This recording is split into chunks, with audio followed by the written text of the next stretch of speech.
আমরা যে মাটির উপর দাঁড়িয়ে আছি তাকে তো বেশ স্থির আর শান্তই মনে হয়, তাই না? কিন্তু আসলে কি তাই?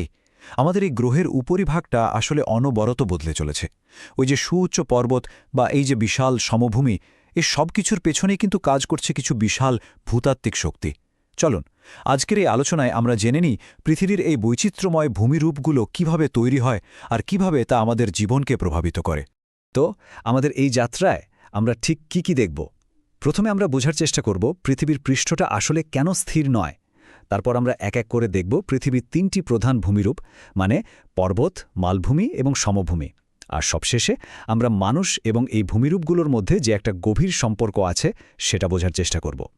চলুন তাহলে একেবারে মূল প্রশ্নটা দিয়ে শুরু করা যাক। আমাদের পায়ের নিচের এই মাটি কিভাবে প্রতিনিয়ত নতুন রূপ নিচ্ছে?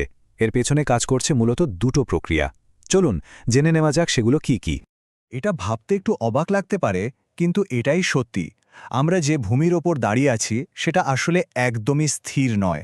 খুব খুব ধীরেও হলেও এটা অনবরত নড়াচড়া করছে। পৃথিবীর ভেতরের আর বাইরের কিছু অদৃশ্য শক্তি এই বিশাল পরিবর্তনের জন্য দায়ী। ব্যাপারটা অনেকটা একটা ভাস্কর্য তৈরির মতো, বুঝলেন? দেখুন, পৃথিবীর ভেতরের শক্তি, যেটাকে আমরা বলছি অভ্যন্তরীণ প্রক্রিয়া, সেটা ভূপৃষ্ঠকে নিচ থেকে ঠেলে কোথাও উঁচু করে তোলে, আবার কোথাও হয়তো বসিয়ে দেয়। আর বাইরের শক্তিগুলো, যেমন ধরুন নদী, বাতাস বা বরফ, এরা কাজ করে ভাস্করের ছেনির মতো। এরা ভূপৃষ্ঠকে ক্ষয় করে, যেটাকে বলে ইরোশন, আর সেই ক্ষয় হওয়া পদার্থগুলো অন্য কোথাও জমা করে, মানে ডিপোজিশন করে, নতুন ভূমি তৈরি করে। এই দুই শক্তির একটা অবিরাম লড়াইয়ের ফলে কিন্তু তৈরি হয় পৃথিবীর এত রকমের ভূমিরূপ। আচ্ছা, এবার চলুন পৃথিবীর সবচেয়ে উঁচু ভূমিরূপ, মানে পর্বতের চূড়ায় যাওয়া যাক। দেখব কিভাবে এই বিশাল দৈত্যরা জন্ম নেয় আর কিভাবে আমাদের পৃথিবীকে শাসন করে। খুব সহজ করে বললে, পর্বত হল পৃথিবীর পৃষ্ঠের একটা প্রাকৃতিক উচ্চতা। এর চূড়াটা হয় ছোট আর ভিত্তিটা হয় বেশ চড়া। তবে হ্যাঁ, যে কোনো উঁচু জায়গায় কিন্তু পর্বত নয়। সাধারণত চারপাশের এলাকা থেকে এর উচ্চতা যখন ৬০০ মিটারের বেশি হয়, একমাত্র তখনই আমরা তাকে পর্বত বলি। এর চেয়ে কম উঁচু হলে তাকে আমরা বলি পাহাড়। পর্বত তৈরির প্রক্রিয়া অনুযায়ী এদেরকে মূলত ৩ ভাগে ভাগ করা হয়: ভঙ্গিল পর্বত, স্তূপ পর্বত আর আগ্নেয় পর্বত। চলুন তো এদের প্রত্যেকটা কিভাবে তৈরি হয় সেটা একটু দেখে নিই। ভঙ্গিল পর্বত কিভাবে তৈরি হয় তা কিন্তু খুব সহজেই বোঝা যায়। ভাবুন তো, একগাদা কাগজকে যদি দুই পাশ থেকে চাপ দেওয়া হয় তাহলে কি হবে? কাগজগুলো ভাঁজ হয়ে উঁচু হয়ে যাবে, তাই না? ঠিক সেভাবেই পৃথিবীর ভূত্বকে দুটো বিশাল পাত যখন একে অপরের দিকে এগোতে থাকে, তখন তাদের মাঝখানের অংশটা ভাঁজ হয়ে ওপরে উঠে ভঙ্গিল পর্বত তৈরি হয়। আমাদের হিমালয় আর ইউরোপের আল্পস পর্বতমালার জন্ম কিন্তু ঠিক এভাবেই হয়েছে। এবার আসি স্তূপ পর্বতের কথায়। এক্ষেত্রে ভূত্বকের বিশাল কোনো অংশ ভেঙে যায় এবং উল্লম্বভাবে সরে যায়। ভাবুন, একটা বিশাল পাথরের চাই ভেঙে কয়েকটা টুকরো হলো। কিছু অংশ উপরে উঠে গেল আর কিছু অংশ নিচে নেমে গেল। যে উঁচু অংশটা তৈরি হলো তাকে বলা হয় হর্স্ট, আর যে নিচু উপত্যকা তৈরি হলো তাকে বলে গ্রাবেন। ইউরোপের রাইন উপত্যকা এই গ্রাবেনের একটা দারুণ উদাহরণ। আর সবশেষে হল আগ্নেয় পর্বত, যার জন্মই হয় আগুনের মধ্যে দিয়ে।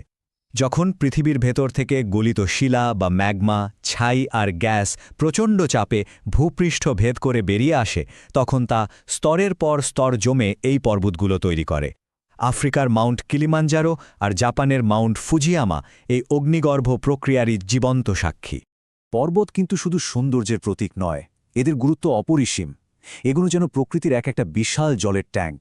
এখানকার হিমবাহ থেকেই আমাদের বহু নদীর জন্ম হয়, আর এই জলই সেচ এবং জলবিদ্যুৎ তৈরিতে কাজে লাগে। শুধু তাই নয়, পর্বতগুলো লক্ষ লক্ষ উদ্ভিদ আর প্রাণীর নিরাপদ আশ্রয়, আবার পর্যটন আর রোমাঞ্চকর খেলাধুলারও কেন্দ্রবিন্দু। এক কথায় বলতে গেলে পর্বত আমাদের জীবনের এক অবিচ্ছেদ্য অংশ। এখানে একটা মজার তথ্য দিয়ে শুনবেন। হাওয়াই দ্বীপপুঞ্জের মাউনা কিয়া প্রযুক্তিগতভাবে মাউন্ট এভারেস্টের চেয়েও উঁচু। আসলে এটি সমুদ্রের নিচে থাকা একটি পর্বত, যা সমুদ্রতল থেকে পরিমাপ করলে এর উচ্চতা দাঁড়ায় প্রায় ১০,২০৫ মিটার।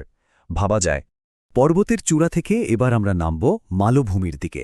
এই মালভূমি হল এক বিশাল, উঁচু আর প্রায় সমতল ভূমি। চলুন এই টেবলল্যান্ডগুলো সম্পর্কে একটু জেনে নেওয়া যাক। আচ্ছা, পর্বত আর মালভূমির মধ্যে প্রধান পার্থক্যটা কি?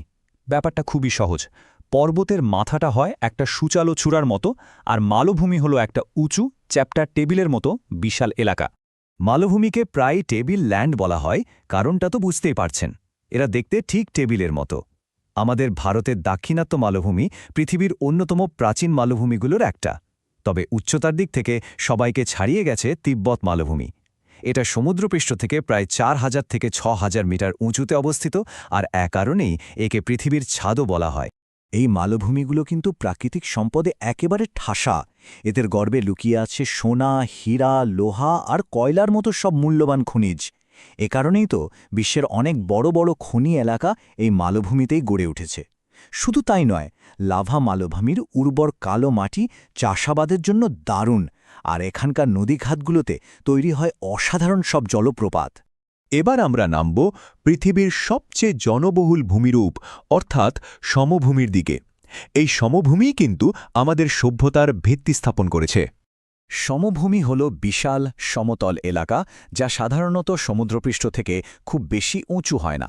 কিন্তু প্রশ্ন হল, এগুলো তৈরি হয় কিভাবে? আসলে পর্বত থেকে নেমে আসা নদীগুলো তাদের সঙ্গে বয়ে আনে পলি, বালি আর নুড়ি।